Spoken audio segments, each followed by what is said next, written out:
Welcome sa mga sambingay sa Kristohanon nga daghan kang makatunan nga mga moral lesson, mga minugbo ng istorya nga daghan kang makatunan sa kinabuhi. Ug alang kini sa mga Kristohanon kana bitawng mga Kristohanon nga magsigi og kalit diha sa pagsimba. No, daghan kay mga rason ang mga Kristohanon nganong malit sila sa pagsimba. Unya alang po ni sa mga Kristohanon nga dili na gyud tigsimba, daghan po mga rason nga ang mga Kristohanon dili na sila makasimba.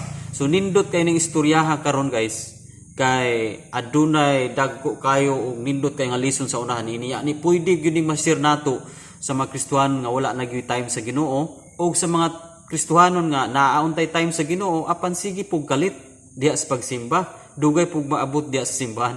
So kani daghan gyud matamaan ni ato ang sambingay karon para masabtan nimo ni guys inani ang daghan sa mga istorya. Istorya kini ni Pedro ug ni Juan.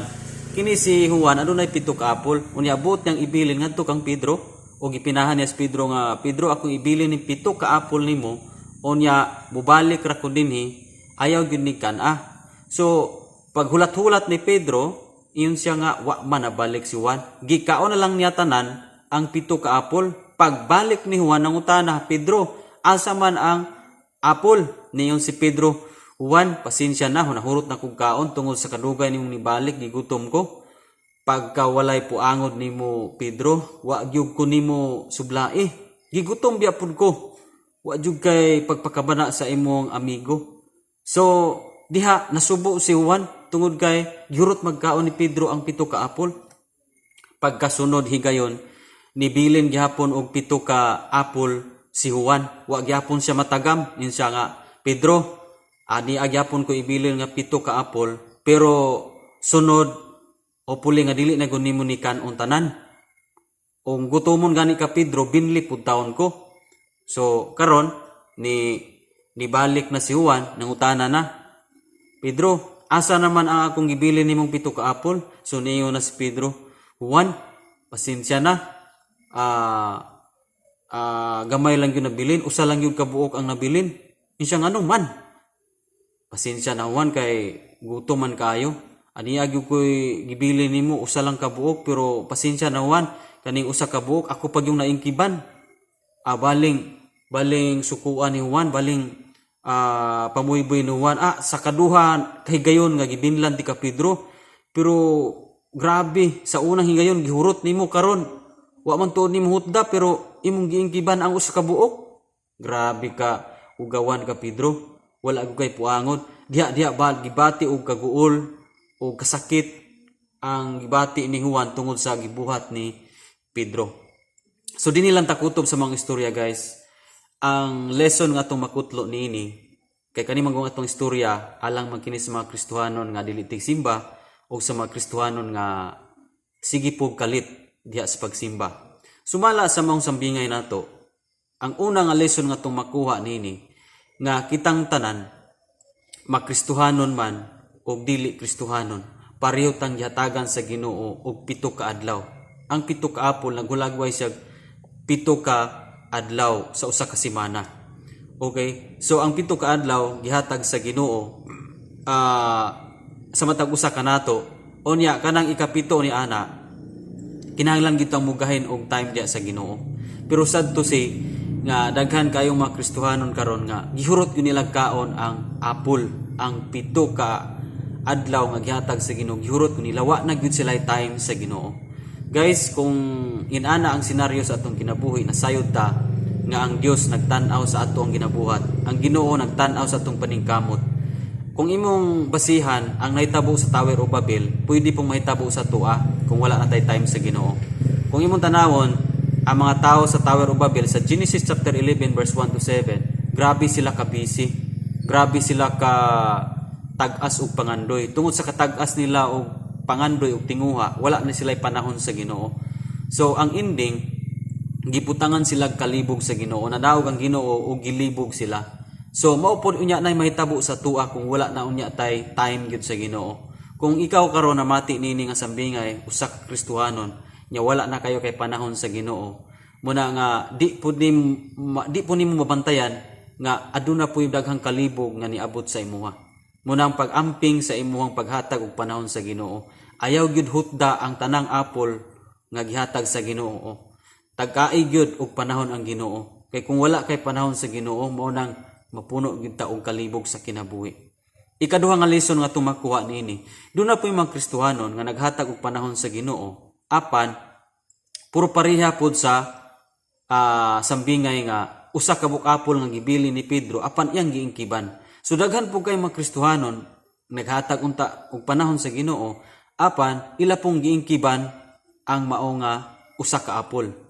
Dunay mga Kristohanon nga magsige po kalit og paglit og simba, di ba? So giingkiban nila ang gihatag nilang panahon sa Ginoo. Moadto sa simbahan, lit na kaayo, tulo na kakanta ang nahuman, usa pa maabot, usay ang uban. Moabot sa simbahan, amin na lay naabtan. Di ba? So daghang mga Kristohanon nga sama ni ana karon. Muna nga kung inana ang senaryo sa atong pagkinabuhi, way lang alagad ta sa Ginoo. Grabe pod ang mahitabo sa tuwa. Matud pa sa Galatia 6:7 nga ayaw limbungi ang inyong kaugalingon pinaagi sa pagtuo nga makalimbong kamo sa Dios kay ang ipugas sa tao maupod unya ang iyang pagaanihon. Mao di ay nga sa atong kinabuhi kung magsigi ta og ingkib sa atong gihatag nga panahon sa Ginoo, ano bang sige binato gitisbingan. Usahay malita, okay, usahay mo adto ta, usahay dili, giingkib-ingkiban gyud nato. Dili gyud nato makumpleto ba, dili nato mahol ang tibok apol na atong ihatag sa Ginoo. So atong gipang tisbing-tisbingan, di ba?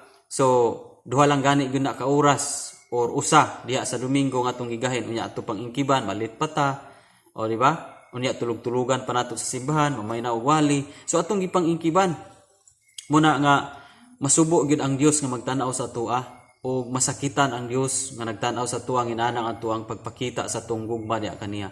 So ang ending pud sa atong kinabuhi kay nasakitan man ang Dios tungod sa atuang gihimo, muna nga daghan pong kasakitan nga miabot sa tuwa. Kay unsa may giingon sa prinsipyo sa Bible, ang gipugas sa tao maura pud unya ang aningon, di ba? Kay nagpugas man tao kana bang nasakitan ang Ginoo, nasubo ang Ginoo sa atong gihimo, muna nga daghan pong kasub-anan nga miabot sa atoa, daghan pong kagul-anan, daghan pong kasakitan, daghan pong balatian nga niabot sa kadaghanan. O di ba? Muna nga malandungan ginato pag-ayo kining mga istorya nga dili gid ay angay nga atong hutdon ang pito ka apol nga gihatag sa Ginoo.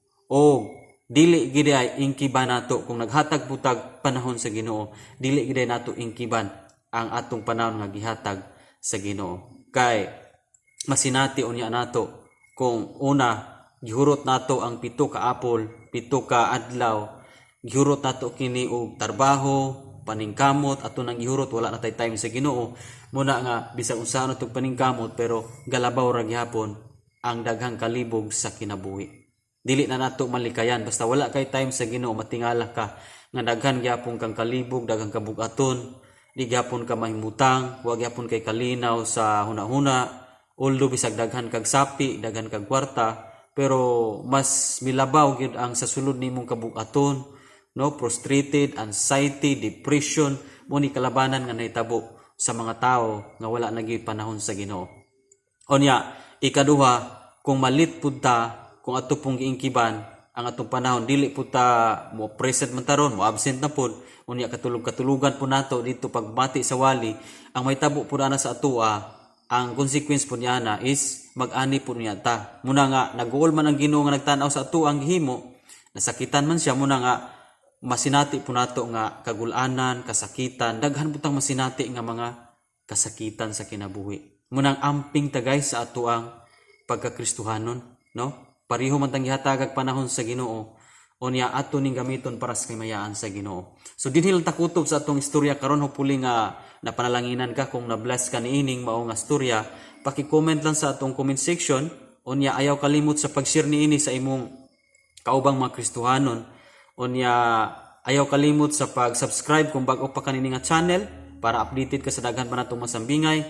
Ug ingon man sa atuang Facebook page Sambingay sa Kristohanon, ayaw kalimot sa pag-follow para ma-notify ka sa daghan pa natong coming nga mga video.